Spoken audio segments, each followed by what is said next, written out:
La Voz de América presenta. Reporte de desempleo refleja un complicado panorama laboral en los Estados Unidos. Comienzan a escasear camas hospitalarias en el país debido al COVID-19. Y la expulsión de migrantes hacia México ha desbordado los albergues en Tijuana. Además, gobierno y oposición de Venezuela culminan en México segunda ronda de negociación.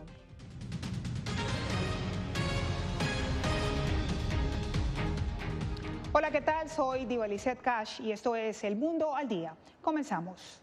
Un panorama laboral complicado se refleja en Estados Unidos con la desaceleración en la creación de empleos y el fin de ayudas federales durante la pandemia. Desde Nueva York, Laura Sepúlveda, corresponsal de La Voz de América, nos presenta los detalles. Nos conectamos con Laura. Laura, ¿qué dicen los expertos respecto a esta cifra de creación de empleo? ¿Será esta la tendencia de los próximos meses? Diva, pues crea una alerta, pero no es materia de preocupación, pues ellos dicen que creen en un posible control de la pandemia y esto a partir de la vacuna, que no solamente nos ayudaría a evitar ese distanciamiento social que todavía tenemos que mantener, sino además ayudaría a los negocios a recuperar toda esa actividad que tenían previo a que COVID-19 llegaba a nuestras vidas. 7 millones de personas quedan hoy sin beneficios de desempleo y casi 3 millones más dejarán de recibir una ayuda monetaria semanal por la expiración de los paquetes de ayuda, lo que se suma a una baja creación de empleos durante el mes de agosto en comparación con los meses pasados. La actividad se ha desacelerado. El regreso a la oficina que se esperaba después del Día del Trabajo ahora se está retrasando una vez más. Vemos cancelaciones de viajes aéreos, menos compras de boletos de avión, menos reservas en restaurantes. Es una de las áreas económicas más golpeadas y en la que vemos gran participación de mano de obra latina. Pero Mark Hamrick de Bankrate.com señala que la pandemia se ha reflejado en todos los sectores. Eso demuestra que la variante Delta esencialmente ha infectado la economía. No tenemos creación de empleo en el espacio de ocio y hostelería, que incluye bares y restaurantes. Pese a ello, Hamrick destaca que en comparación al año pasado ha habido un gran progreso, pues pasamos de una tasa de desempleo del 14% al 5%. Aún no es suficiente para cantar victoria. Por ello, el presidente Biden continúa promoviendo el paquete de infraestructura que este mes debería decidirse en el Congreso. Se trata de invertir en el futuro de Estados Unidos, no de estímulos a corto plazo. No estamos hablando de eso, estamos hablando de prosperidad a largo plazo. Mientras millones de personas se quedarán sin las ayudas hasta ahora recibidas, otras recibirán hasta $300 al mes durante los próximos 6 meses como un crédito tributario por hijo. Este dinero corresponde a un crédito tributario para las personas que tienen hijos, que son menores dependientes, y esto lo que haría simplemente sería ayudarles a recibir el dinero por adelantado para así poder costear algunos de sus gastos. Alrededor de 39 millones de familias son elegibles para este beneficio. Gracias a nuestra corresponsal en Nueva York.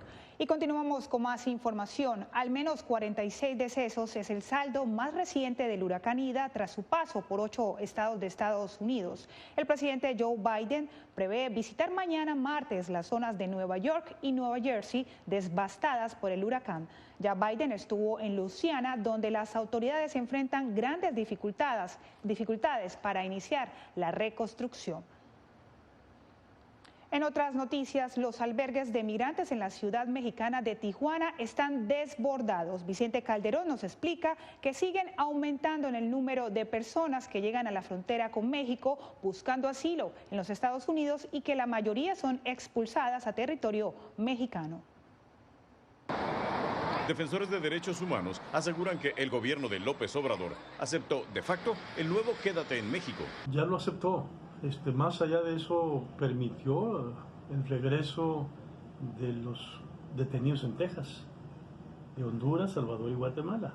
Y es que antes de que la Corte Suprema ordenara restituir el programa creado por Donald Trump, Estados Unidos ya había reiniciado las expulsiones de extranjeros a México. Hay una situación ahora de emergencia. En el proyecto salesiano, a diario alimentan a unas 800 personas, pero el comedor sirvió para que pasaran la noche familias que cruzaron por Reynosa, Tamaulipas, y que la administración Biden expulsó a Tijuana. Cuando no los recibimos, entonces las familias quedan expuestas a la violencia de la ciudad. La Oficina Municipal de Atención al Migrante estima que alrededor de 7,000 aspirantes de asilo en Estados Unidos están varados aquí en Tijuana.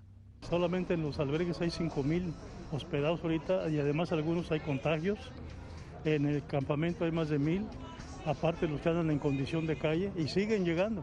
En el único albergue federal hay menos del 10% de los que esperan en esta frontera, pero el gobierno mexicano pidió ayuda a grupos comunitarios de la vecina ciudad de Ensenada. A los activistas les preocupan también las caravanas que vienen en camino. Van hacia Estados Unidos, no tenemos por qué detenerles a hacer el trabajo sucio a Estados Unidos, por eso ahí el gobierno de Andrés Manuel tiene una tacha. Vicente Calderón, Voz de América, Tijuana. Numerosos ecuatorianos acudieron al aeropuerto horas antes de que México comenzara a pedir visa a los ciudadanos de ese país andino. Néstor Aguilera nos cuenta que la decisión de México busca revertir un flujo migratorio irregular con destino a los Estados Unidos. Son escenas que no se repetían desde hace más de 2 décadas en el aeropuerto Mariscal Sucre de Quito. Horas antes de que México comenzara a exigir nuevamente visa a los ecuatorianos, una gran cantidad de personas se dieron cita en la terminal aérea. Unos para viajar y otros para despedir a los viajeros. El mes de enero se registraron unos 3,600 pasajeros volando a México en vuelos directos. Para el mes de julio esta cifra se multiplicó a 11,000. Luis Galárraga explicó que la estadística no considera pasajeros que viajan a México a través de otros destinos como Panamá, Bogotá o Lima, y que el perfil de los viajeros no es el de una persona que se desplaza por negocios o turismo. Esto se evidencia también en el comunicado de la Cancillería ecuatoriana de este domingo, en el que se anunció la muerte de una joven de 22 años en un intento por cruzar la frontera con Estados Unidos. Son más de 30 los ecuatorianos que han fallecido en este año y son 30 familias, 30 seres humanos que han pagado con su vida. Es William Murillo, cofundador de 1-800 Migrante, una oficina de abogados que vela por los derechos de ecuatorianos que migran a Estados Unidos. Los números son muy preocupantes. En todo el 2020 apenas hubieron 12,000 ecuatorianos más o menos que fueron detenidos, expulsados o deportados desde los Estados Unidos. En este año ya superamos más de los 71,000 ecuatorianos. Ecuador es el país sudamericano que registra el mayor número de detenciones, inadmisiones y expulsiones de Estados Unidos, según la Oficina de Aduanas y Protección de Fronteras de ese país. Néstor Aguilera, Voz de América, Quito. El talibán anunció haber ocupado a la provincia de Panjshir, alcanzando así el control sobre la totalidad del territorio afgano días después de su llegada al poder. El secretario de Estado Antony Blinken y el secretario de Defensa Lloyd Austin prevén viajar esta semana al Golfo Pérsico y Europa para abordar la situación en Afganistán, donde Estados Unidos retiró la semana pasada las tropas que allí habían permanecido 2 décadas.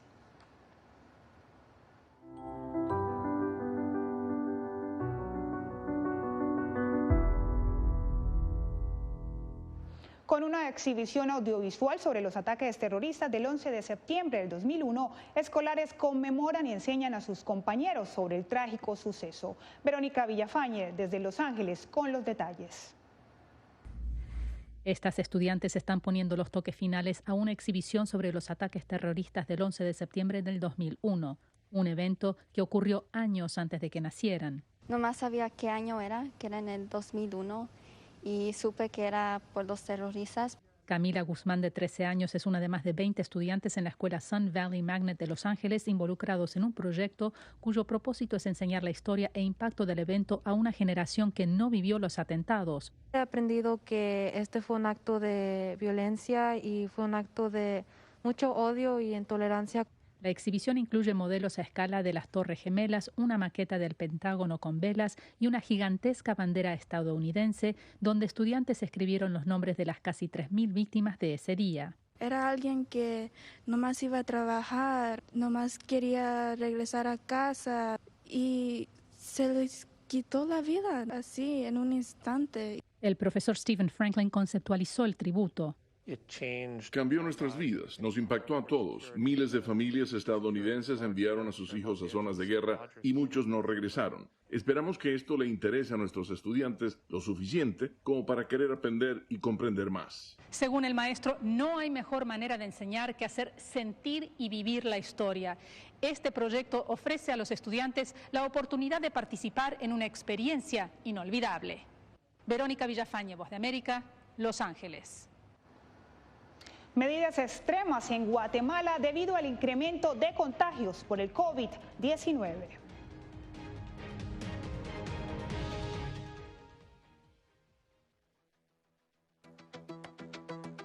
En momentos de crisis políticas y sociales, algunos gobiernos autoritarios recurren al bloqueo del acceso a Internet como herramienta para detener la información que entra o sale de su país. No obstante, existen algunas alternativas que te ayudarán a continuar conectado a la red a pesar de la censura oficial. Una de las más efectivas es el VPN o red virtual privada por sus siglas en inglés. La VPN pretende simular que la persona está en otro lugar del mundo y no en el país que esté restringiendo el acceso a Internet, de manera que es incapaz de detectar esa conexión interna y así se puede utilizar Internet con normalidad. Las ofertas de VPN en el mercado son muchas y las puedes buscar escribiendo las iniciales VPN en los motores de búsqueda, pero es importante descargarla o adquirirla antes de perder la conexión al Internet. Aquí te ofrecemos algunas opciones.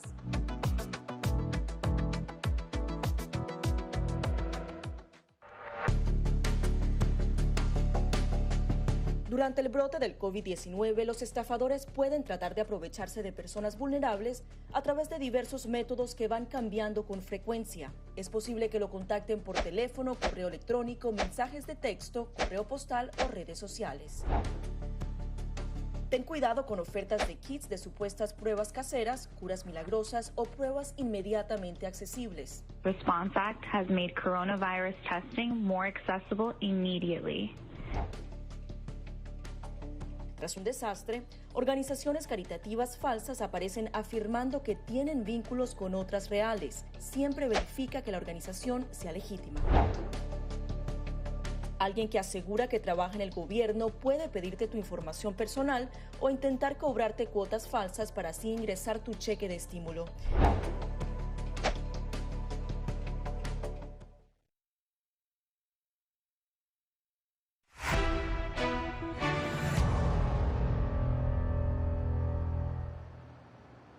La cuarta ola de COVID-19 en Estados Unidos está causando un nuevo aumento de contagios y hospitalizaciones, pese a que se agiliza la campaña de vacunación.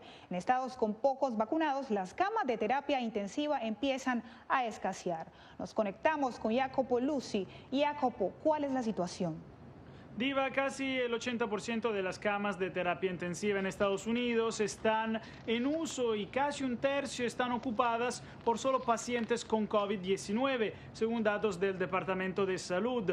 8 estados, incluyendo Texas, Nevada y Florida, tenían más del 90% de las camas para adultos ocupadas este domingo, lo cual obligará a los médicos a decidir cuáles pacientes recibirán una cama y cuáles no. Un verano que comenzó con una caída de casos y una esperanza real de que lo peor de COVID-19 había pasado, está terminando ahora con un número vertiginoso de muertes, hospitales repletos y el vivo temor de que el coronavirus seguirá presente en la vida estadounidense. Algunos hospitales en Estados Unidos están cerca de alcanzar su capacidad máxima y pronto los médicos tendrían que decidir quién recibe una cama de terapia intensiva. Estamos peligrosamente cerca. Van a estar en una situación en la que tendrán que tomar algunas decisiones muy difíciles. Fauci insiste en que la vacunación es el método principal para reducir las hospitalizaciones, mientras los promedios diarios en Estados Unidos vuelven a asustar. 160,000 casos, 100,000 hospitalizados y más de 1,500 fallecidos. La mayoría de estas personas no están vacunadas. Vine aquí, saltaron e hicieron todo lo que pudieron, pero simplemente están inundados. El número de vacunaciones en Estados Unidos volvió a crecer otra vez en septiembre y los contagios en los estados del sur más afectados empezaron a decrecer. Sin embargo, los expertos temen que el invierno podría ser otro momento crucial debido a la variante Delta y el 47% de la población que aún no se ha vacunado. Una buena noticia, los funcionarios estadounidenses han expresado su optimismo de que la administración de vacunas de refuerzo COVID pueda comenzar para todos los adultos el 20 de septiembre, el objetivo establecido por el presidente Joe Biden. Sin embargo, podrían ocurrir algunos retrasos si las agencias de salud no dan la luz verde. Gracias a nuestro reportero Jacopo Luzzi. Y nos vamos a Centroamérica porque un plan de vacunación a domicilio y la propuesta de un nuevo estado de calamidad son las medidas recientes adoptadas por el presidente Alejandro Yamatei ante el incremento de contagios de COVID-19 en Guatemala. Ligia Toledo con la información. En los últimos 3 meses, Guatemala registra un promedio diario de 4.000 contagios de COVID-19. Los hospitales están al máximo de su capacidad y se han detectado al menos 4 variantes del SARS-CoV-2. Ante ello, el presidente de Guatemala, Alejandro Yamatei, tomó en cuenta la recomendación del gremio médico y decretó nuevamente estado de calamidad. Tomamos la decisión de solicitar al Pleno del Congreso un estado de calamidad pública que nos permita, dentro del marco legal, implementar las medidas que son urgentes y necesarias para contener el avance de la pandemia por el COVID-19. Médicos aseguran que es necesario tomar medidas para frenar los contagios de COVID-19, especialmente porque se detectó la variante colombiana Mu en 2 mujeres. Nos está diciendo claramente que está ingresando a través de las fronteras. Y esa es precisamente la razón por la cual hemos sido muy cuidadosos en decir sobre la importancia de las medidas que tienen que tomarse. Por otra parte, se puso en marcha la inoculación domiciliar en horarios de toque de queda. Efectivos militares irán casa por casa a aplicar las vacunas. Lo que busca esto es acelerar el proceso de vacunación con las personas mientras se les lleva la facilidad de la vacuna de casa en casa. El Congreso de la República tiene la potestad de aprobar, rechazar o modificar el estado de calamidad. Ligia Toledo, Voz de América, Guatemala. Más información sobre el coronavirus. Por lo menos 100 efectivos de la policía en Miami se encuentran en cuarentena. Una demostración del impacto que el COVID-19 causa en el sistema judicial de Florida, como nos lo explica Alonso Castillo. El número de policías que se contagian con COVID-19 sigue en aumento debido a las numerosas interacciones de los uniformados con los 2.700.000 residentes en su jurisdicción, dijo a La Voz de América el director del Departamento de Policía del Condado de Miami-Dade, Freddy Ramírez. Tengo 100 oficiales en cuarentena y unos 56 son positivos. Nuestros oficiales están expuestos y sus familias también están en riesgo. El mes pasado, al menos 6 policías del sur de la Florida murieron a causa del COVID-19 y datos de la Fiscalía Estatal de Miami-Dade indican que en agosto 33 empleados dieron positivo al virus. Ramírez informó que aproximadamente la mitad del personal policíaco está vacunado. La variante Delta ha sido mucho más contagiosa y ha afectado arduamente a nuestra fuerza laboral, mucho más de lo que lo hizo en su forma original. Alrededor de 3.000 efectivos integran el Departamento de Policía de Miami-Dade y desde que comenzó la pandemia, más de 1.000 han dado positivo. Está afectando a nuestra comunidad policial. Cuando interactuamos con el público, muchas de esas familias son positivas de COVID. El director subrayó que si bien es cierto que la vacunación es una elección personal, las consecuencias las padece la sociedad. Y lo que estamos viendo es que muchos de nuestros empleados enfermos no están vacunados. Los oficiales arriesgan su vida todos los días por disparos y muchas otras cosas, por lo que perder la vida a causa de un virus es trágico. Animo a todos a que se vacunen. Alonso Castillo, Voz de América, Miami. Al volver, ONG denuncia la muerte de varios presos políticos en Venezuela.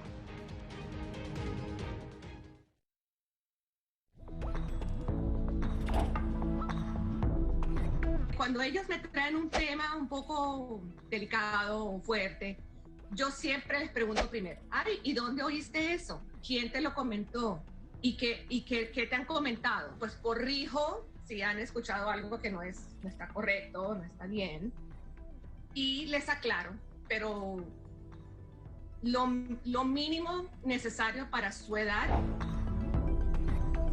Enfócate en que tu hijo se sienta seguro y no le ofrezcas más detalles de los que pida. Si ellos preguntan, nosotros siempre les hemos respondido con la verdad, pero a su edad. Finalmente, di cosas específicas que tu hijo pueda hacer para que sienta que tiene el control. Por ejemplo, enséñale que lavarse las manos con frecuencia lo puede ayudar a mantenerse sano.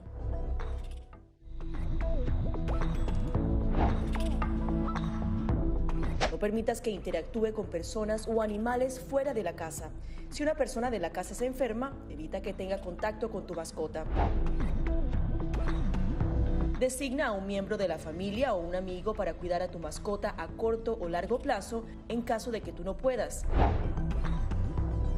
Limpia sus patas una vez que regreses a casa, pero no uses productos tóxicos para ellos como toallitas desinfectantes. Usa champú para bebés y aceite de coco en sus patas si notas picazón o sequedad.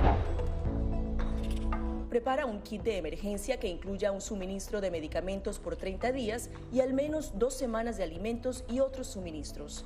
Asegúrate de que todas las mascotas lleven collares y etiquetas con información actualizada como nombre, número de teléfono y necesidades médicas urgentes.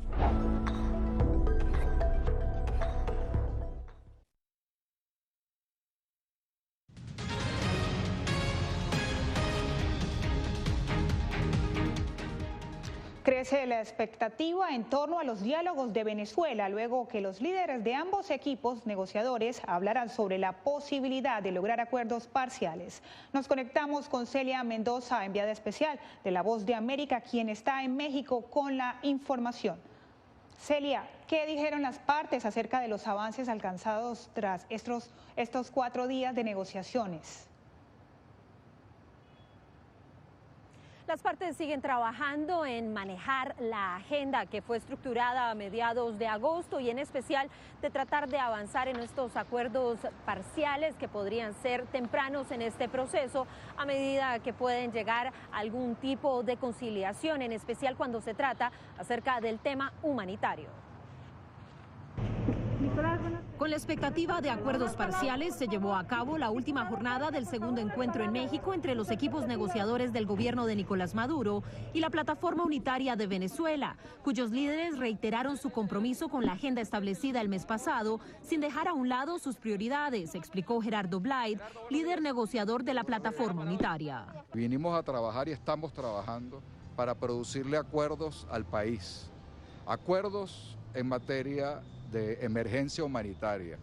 El proceso de negociación mediado por el Reino de Noruega se ha llevado a cabo a puerta cerrada en las instalaciones del Hotel Sofitel, con sesiones cara a cara entre las delegaciones. Hemos venido trabajando principalmente en acuerdos parciales, sobre todo relacionados en la atención para el pueblo de Venezuela. Manifestó Jorge Rodríguez, jefe del equipo negociador del oficialismo, quien insiste en el levantamiento de las sanciones y en la descongelación de activos de Venezuela en el exterior, avance que no se dará sin garantías previas, explicó Blyde. Es solo con el rescate de la institucionalidad democrática que vamos a poder resolver los inmensos problemas económicos que vive nuestra patria. Mientras la negociación continúa para venezolanos en México como Molly de la Sota, hermana del militar detenido Luis Alberto de la Sota, el tiempo se agota para ayudar a los presos políticos y brindar soluciones concretas para los venezolanos en el país. Que exijan al gobierno de Maduro que cumpla con la liberación de los presos políticos. El Reino de Noruega estará a cargo de los anuncios que siguen después de esta reunión, así como del cronograma para determinar cuándo se vuelven a reunir en México.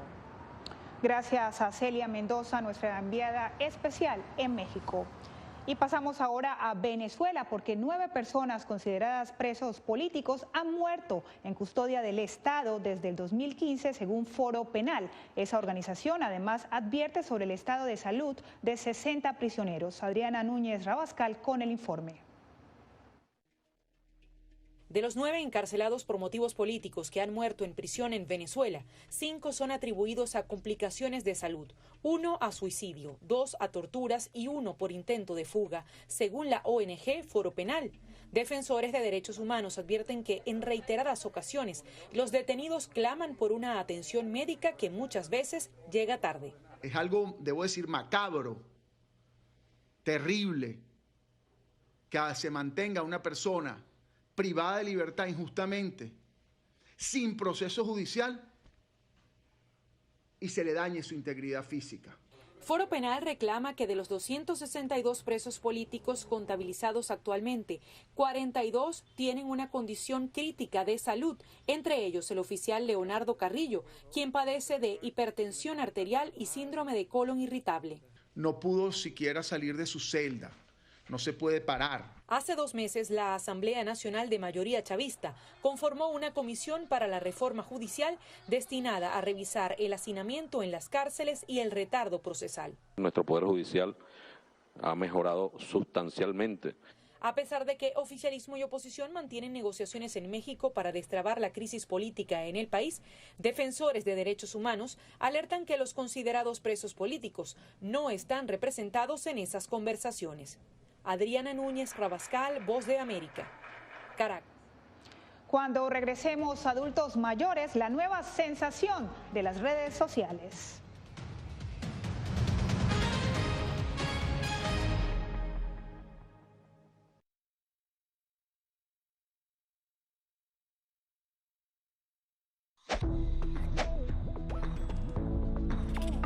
La Organización Mundial de la Salud asegura que las mascarillas son esenciales para eliminar la transmisión del nuevo coronavirus y salvar vidas. Por ello, recomienda su uso cuando se está en lugares concurridos, donde no se pueda mantener el distanciamiento social y en lugares con poca ventilación.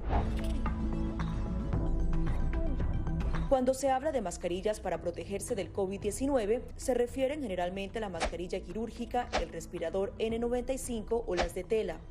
Las mascarillas quirúrgicas planas, rectangulares y desechables protegen al portador de gotas de partículas grandes del virus e impiden que los enfermos la esparzan cuando tosen o estornudan.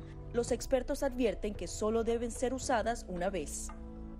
El respirador N95, de forma oval y más ajustado a la cara, tiene una válvula de exhalación que ayuda con la humedad y el calor cuando respiramos. Además de filtrar partículas grandes, puede impedir que pase el 95% de las partículas pequeñas de virus y bacterias. Ante la escasez, muchos han recurrido a hacer sus propias mascarillas y, en efecto, los expertos confirman que estas mascarillas caseras pueden ser efectivas. Las mascarillas nos pueden servir como una barrera aislante para las secreciones, pero tener mucho cuidado porque hemos visto gente que usa la mascarilla, pero al acomodarse la mascarilla se está tocando la cara. Y eso es justamente lo que queremos evitar, es que la gente se esté tocando la cara en estos momentos, porque cuando uno está en lugares públicos puedes estar pasando la mano por una superficie que ha sido tocada por otras personas y que puede estar contaminada y luego sin querer te puedes llevar la mano a la cara. Para más información visita nuestra página web y síguenos a través de las redes sociales bajo @Voz de América.